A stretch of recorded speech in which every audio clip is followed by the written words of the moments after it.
Assalamualaikum warahmatullahi wabarakatuh. Jumpa lagi di Radio Jurik.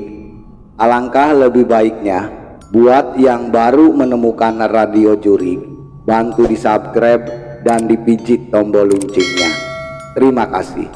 Kali ini Radio Jurik memiliki cerita yang berjudul Tempat Angker. Kita langsung aja ke ceritanya. Selamat mendengarkan.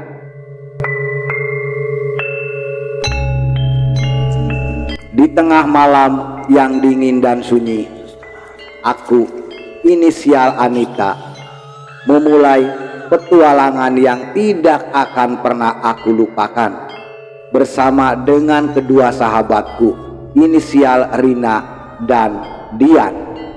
Kami memutuskan untuk mendatangi tempat yang sangat angker, yang sangat terkenal di daerah kami.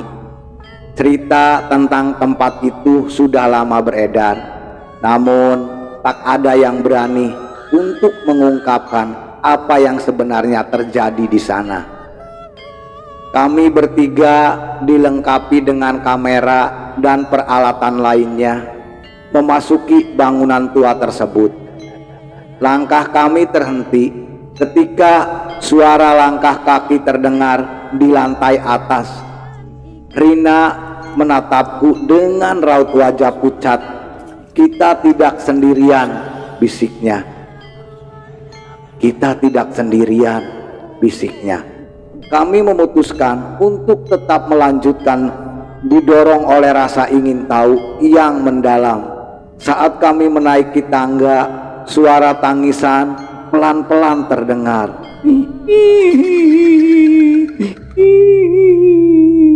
Membuat bulu kuduku berdiri. Dian yang paling berani di antara kami memimpin langkah dengan senter yang ada di tangan. Ketika kami mencapai ke lantai atas, suara itu menghilang. Kami memasuki sebuah ruangan yang tampak seperti bekas kamar tidur. Di sana kami menemukan buku harian yang sudah usang.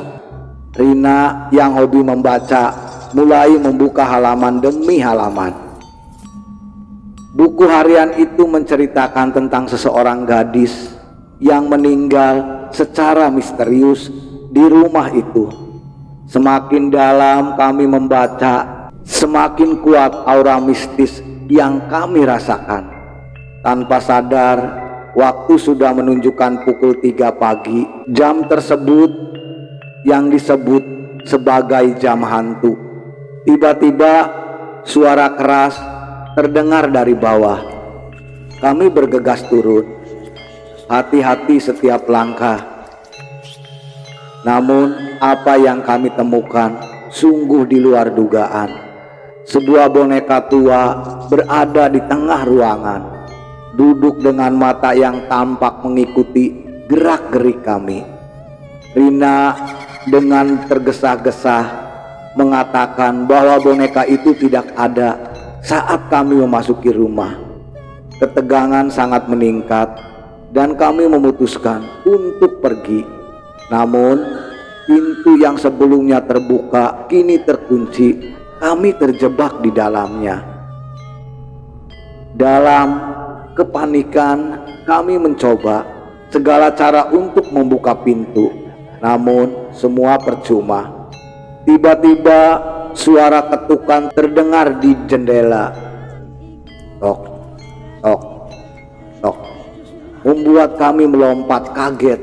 Saat kami berbalik, boneka itu sudah tidak ada di tempat semula. Kami menyadari bahwa kami tidak hanya berhadapan dengan hantu gadis, tetapi juga roh jahat yang terikat dengan boneka tersebut. Dengan sisa keberanian, kami mencari cara lain untuk keluar. Dian menemukan jendela yang cukup besar untuk kami lari. Satu persatu kami berhasil keluar. Namun saat giliranku, aku merasakan tangan dingin menyentuh pundakku. Dengan napas tercekat, aku berbalik hanya untuk menemukan bahwa tidak ada siapa-siapa di belakangku. Setelah berhasil keluar, kami berlari tanpa henti, tak berani menoleh ke belakang. Kami tahu malam itu kami telah mengganggu sesuatu yang seharusnya tidak diganggu. Keesokan harinya kami kembali ke tempat itu lagi, tentu saja di siang hari dan dengan lebih banyak orang. Kami ingin memastikan apa yang kami alami semalam bukan sekedar halusinasi. Namun saat kami tiba, kejutan lain menanti.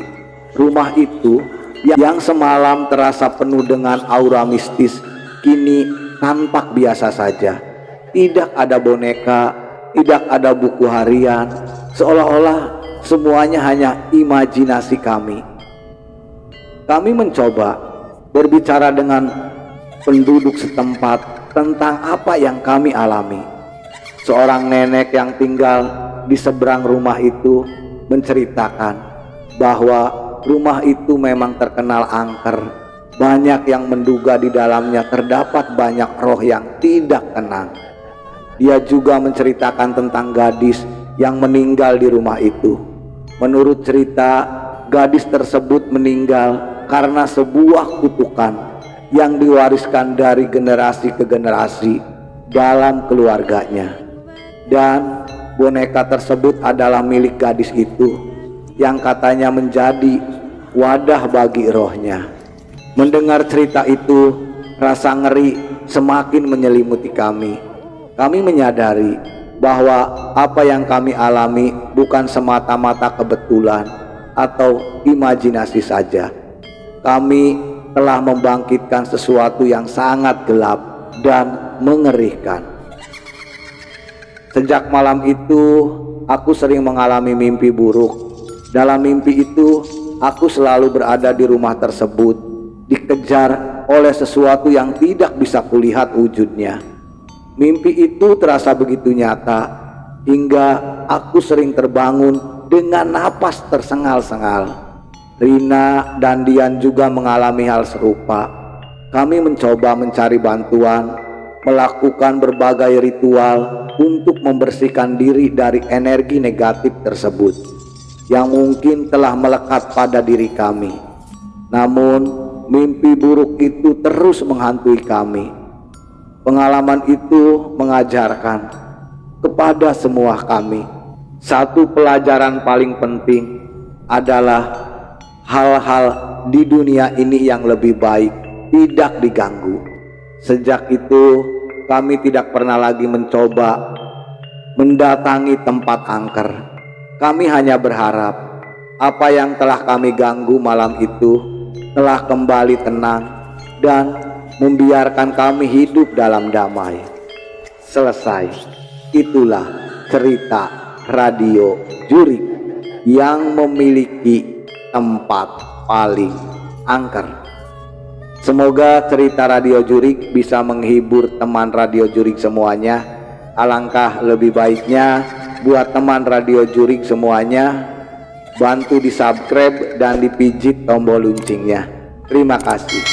Buat teman Radio Jurik semuanya, kami mengucapkan selamat beraktivitas dan tetap semangat. Hantu itu ada.